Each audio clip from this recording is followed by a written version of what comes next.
Hello friends, आज हम बात करते हैं उत्तर पूर्व में भारत सरकार के समाधान के प्रयास की बात करते हैं। इसमें संवैधानिक रणनीति आती है। इसमें 6ठी अनुसूची के अंतर्गत जो विशेष राज्य का दर्जा दिया गया है उसमें शामिल किया गया है नॉर्थ ईस्ट के स्टेटों को। इसमें ट्राइबल काउंसिल बनाई जा सकती है। ऑटोनॉमस एडमिनिस्ट्रेशन जोन यानी रीजन्स बनाए जा सकते हैं। इनके माध्यम से वहां शांति बहाली की कोशिश की गई है। यह वहां की क्षेत्रीय अपेक्षाओं को स्वर दिया गया है। आर्टिकल 371 के अंतर्गत कुछ रियायतें दी गई है।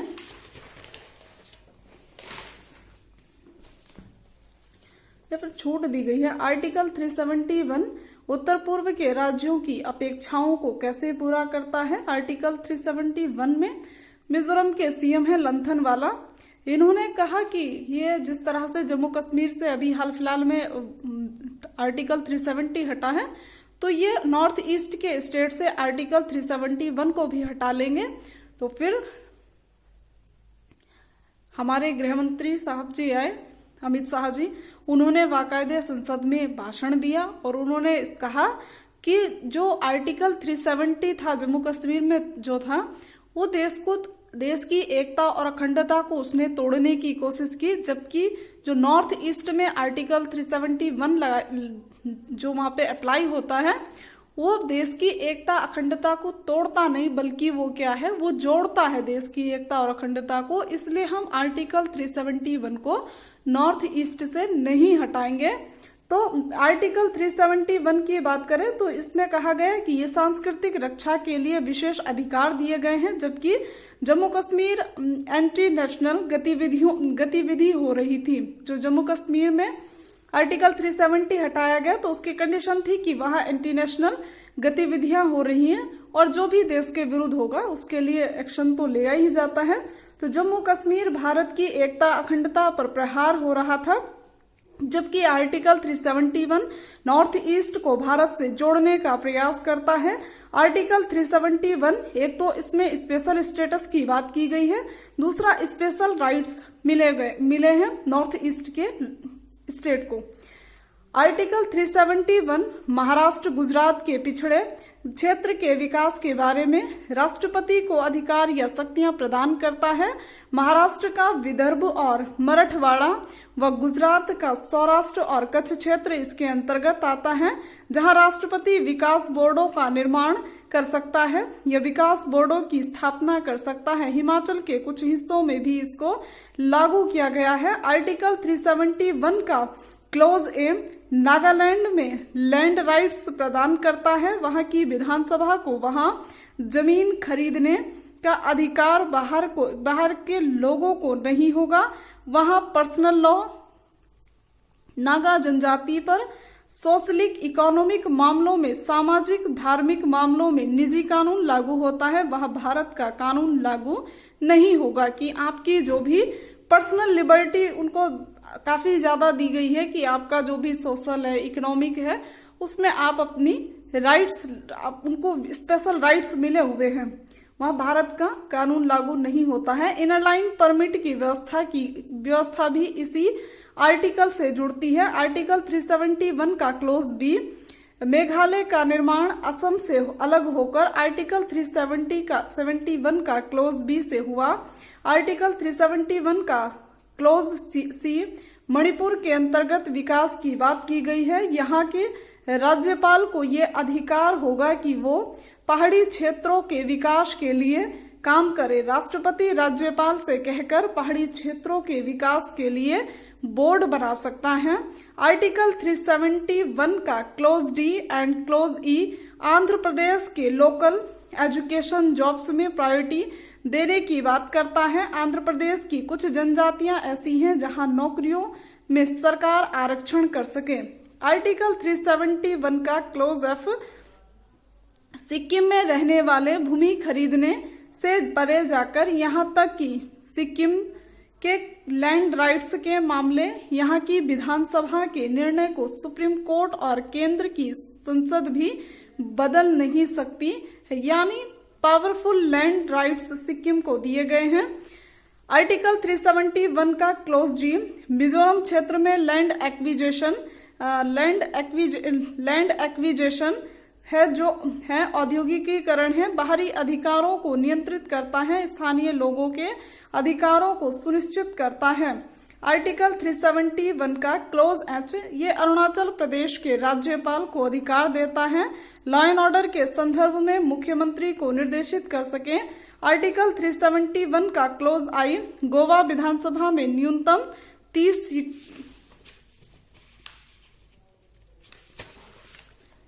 सदस्य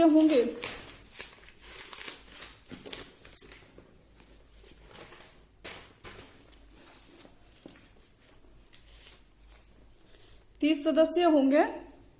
आर्टिकल 371 का जी, हैदराबाद कर्नाटक क्षेत्र में आंध्र प्रदेश की तरह जॉब आरक्षण से जुड़े अधिकारों को प्रदान करता है। वैधानिक प्रयास की बात करें तो उत्तर पूर्वी क्षेत्रों में आसपा को लागू करना एक वैधानिक निर्णय था। नॉर्थ ईस्ट के राज्य निवारक निरोध कानून 1967 के तहत लगभग 14 संगठनों को बैन किया गया है। उत्तर पूर्वी राज्यों में विकास के लिए पंचायत एक्सटेंशन सूची क्षेत्रों अनुसूची 5 में एक्सटेंडेड करने के लिए ट्राइबल एरियाज में यहाँ पर पीसा कानून, पंचायत एक्सटेंड इन शेड्यूल एरिया कानून को लाया गया है। वन संरक्षण अधिकार कानून जनजातियों का 2006 वाला वो यहाँ लागू होता है। 2013 वाला भूमि अधिग्रहण वाला कानून भी यहाँ लागू होता है। तो नॉर्थ ईस्ट में ये वैधानिक प्रयास हो गए। अब कूटनीतिक प्रयास की बात करें तो लुकिस्ट पॉलिसी जो नरसिम्हा राव के समय शुरू हुई और इस नीति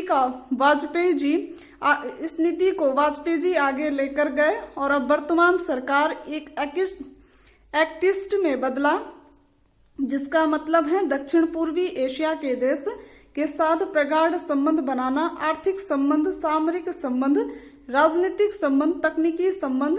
इसी लुकिस्ट पॉलिसी के अंतर्गत गंगा मिकांग सहयोग को देखा जाता है जो कल्चरल एफिनिटी का मामला है, संस्कृति से जोड़कर देखा जाता है और विस्तार की बात की गई है। इसके अलावा आसियान के स्थायी सदस्य बनने की हम कोशिश कर रहे हैं, लेकिन सहयोगी सदस्य के रूप में बन जाना महत्वपूर्ण है। हम आसियान के माध्यम से एवक तक जाना चाहते हैं जो आर्थिक संगठन में काफी मजबूत है। यह भी कूटनीतिक रूप में एक प्रयास होगा।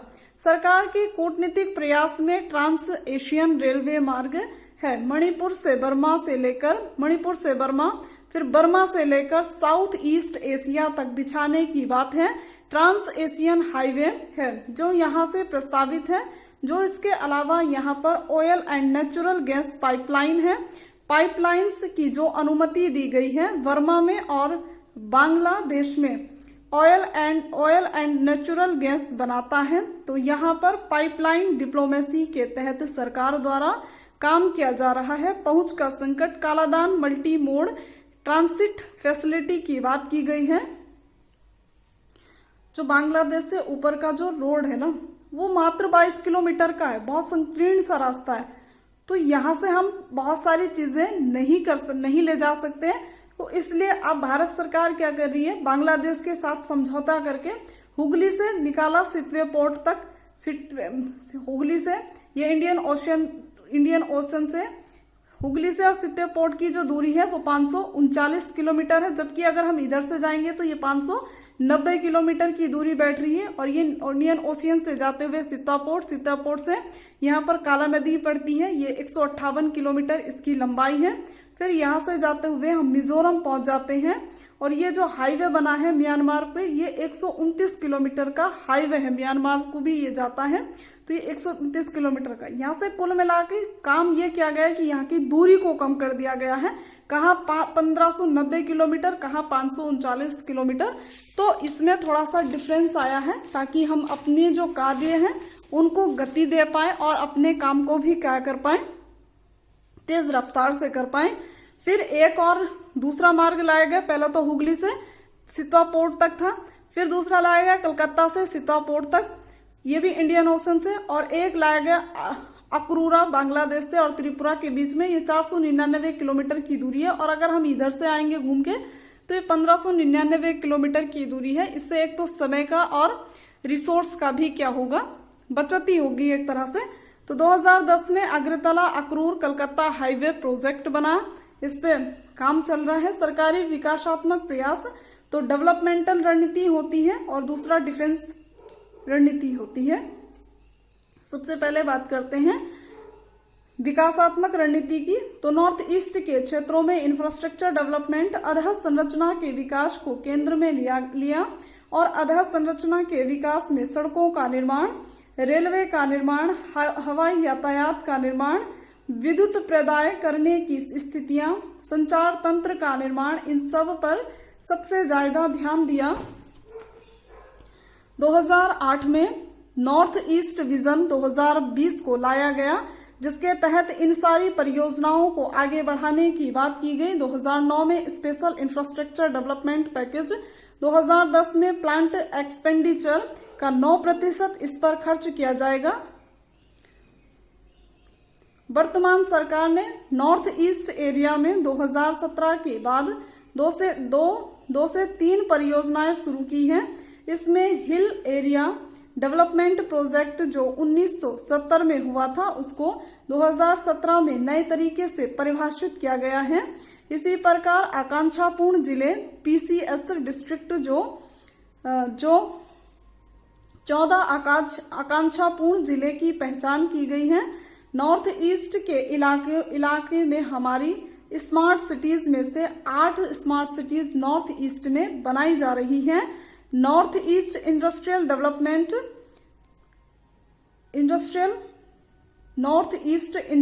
डेवलपमेंट स्कीम 2017-20 के बीच 3000 करोड़ रुपए वहां औद्योगिकीकरण पर खर्च किए जाने थे। सिविक एक्शन प्लान के तहत जहां ITBP असम राइफल्स के जो जवान हैं वो यहाँ पर सड़क निर्माण का कार्य कर रहे हैं। स्वच्छ भारत अभियान चला रहे हैं। यहाँ स्किल डेवलपमेंट से जोड़े जा रहे हैं। यहाँ एजुकेशन से जोड़ रहे हैं।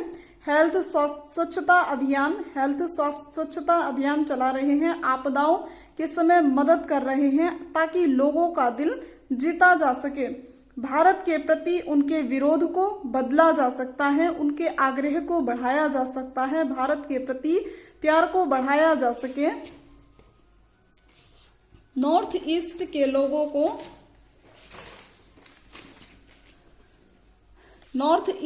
लोगों को वापसी का रास्ता देने के लिए भारत सरकार ने बहुत प्रभावी योजना 2016 में कही। इसे कहा आत्मसमर्पण सह पुनर्वास योजना। ये योजना आगे चलकर नक्सली सरेंडर का भी मॉडल बनी। 2016 की आत्मसमर्पण सह पुनर्वास योजना जो है, इस योजना के तहत आप यदि सरेंडर करते हैं तो आपको बहुत सारी सुविधाएं दी जाएंगी। इस योजना का आइडियल मॉडल त्रिपुरा में तैयार किया गया, जहां पर यह कहा गया कि यदि आप सरेंडर करते हैं तो आपके परिवार की सुरक्षा पहली बात है। दूसरी बात, एक मुश्त 2.5 लाख रुपए, जिस लेवल के आप आतंकवादी या उग्रवादी होंगे उस हिसाब से 2.5 लाख रुपए देने की बात है।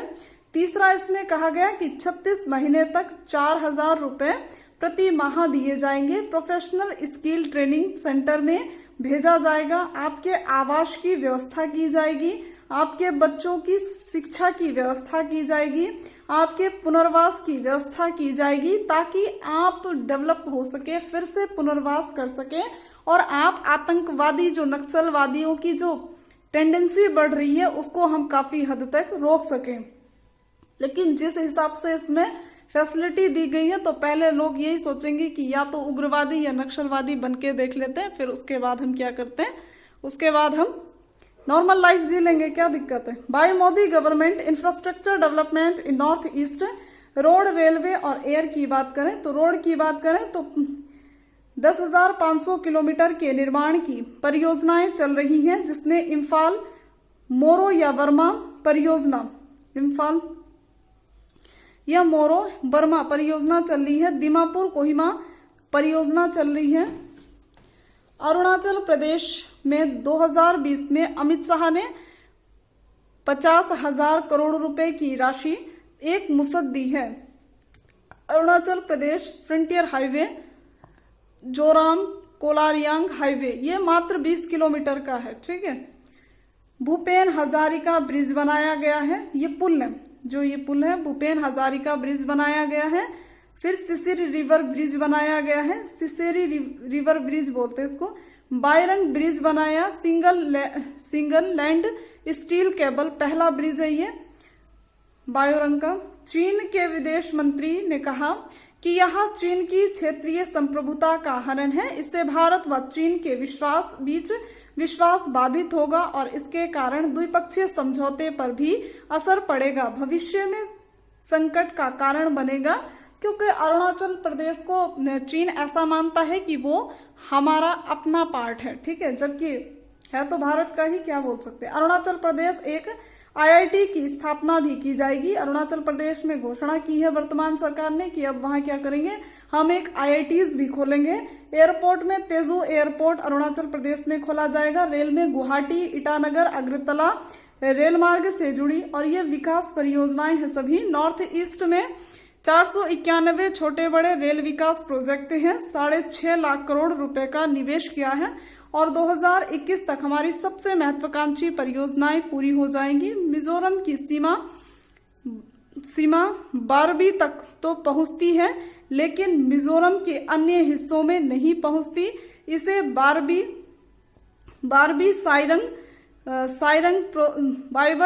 साइरंग जो है ये आइजोल के पास प्रोजेक्ट कहते हैं। 2021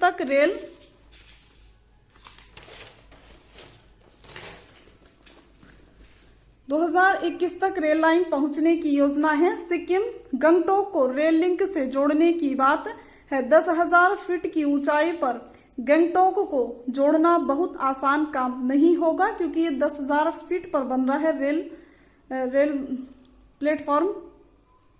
इम्फाल में 65% कंप्लीट हो गया काम को जोड़ने के बाद इम्फाल मुरे को जोड़ा जाएगा। ट्रांस एशियन रेलवे की परिकल्पना भी साकार हो। इम्फाल मुरे हाईवे भी है और इम्फाल मुरे रेल लाइन विकास की भी बात की जा रही है। इम्फाल मुरे हाईवे भी है और इम्फाल मुरे अब रेलवे लाइन की भी बात कर रहे हैं कि यहाँ पर ये भी होना चाहिए, रेल की भी विकास की बात की गई है। नागालैंड के दीमापुर तक रेल जा चुकी है, लेकिन हमें दीमापुर से कोहिमा लेकर जाना है। दीमापुर से जुगजा प्रोजेक्ट भी चल रहा है। इस तरीके से वहां भी रेलवे लाइन ले जाने की बात की जा रही है। जो क्षेत्र अभी बच गए हैं रेल लिंक से, भविष्य में उन्हें भी रेल लिंक से जोड़ दिया जाएगा, ऐसी सरकार की मंशा है। सबसे बड़ा एयरपोर्ट बारदोली है। लोक जननायक एयरपोर्ट गुवाहाटी 1200 करोड़ रुपए देकर एक्सपेंशन या फिर इसका विस्तार किया जा रहा है। सिक्किम में पैकियोंग एयरपोर्ट गंगटोक में बनाया जा रहा है, जो सबसे ऊंचे एयरपोर्ट्स में से एक होगा। लगभग 5,000 फीट की ऊंचाई पर होगा। तेजू एयरपोर्ट अरुणाचल प्रदेश में बनाया जा रहा है। सुरक्षात्मक रणनीति की बात करें तो सैन्य दलों की तैनाती बढ़ा दी गई है। असम राइफल्स और ITBP को मर्ज कर दिया गया है ताकि उसकी मजबूती थोड़ी सी बढ़े। उसके अलावा सैन्य समझौते किए जा रहे हैं, विभिन्न प्रकार के शांति समझौते किए जा रहे हैं, वो इसी के अंतर्गत देखे जा सकते हैं। यहाँ सेंट्रल आर्म पुलिस फोर्सेस की लगभग 469 बटालियन और कोबरा की 10 बटालियन तैनात है। सिक्योरिटी एक्सपेंडिचर को बढ़ाया जा रहा है। पुलिस मॉडर्नाइजेशन किया जा रहा है। सैन्य अभ्यास की सरकार के द्वारा दूसरे देशों के साथ मिलकर, म्यांमार व बांग्लादेश के साथ मिलकर किया जाता है। ओके फ्रेंड्स, मिलते हैं फिर किसी नेक्स्ट वीडियो।